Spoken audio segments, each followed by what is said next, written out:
Občinski svet občine Slovenska Bistrica se je preteklo sredo sešel na ustanovni seji.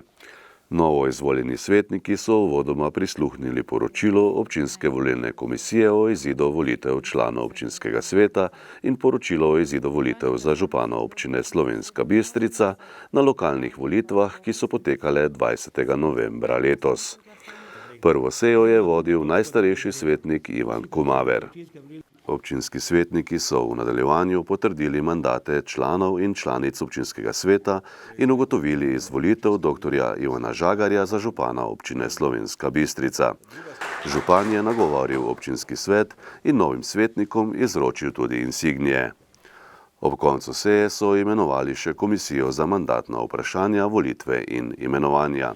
Za predsednika komisije so izvolili Maksimiljana Tramška, podpredsednik je Ivan Kumaver, preostali člani komisije pa so dr. Vito Martinčič, dr. Andrej Godec in Drago Capl.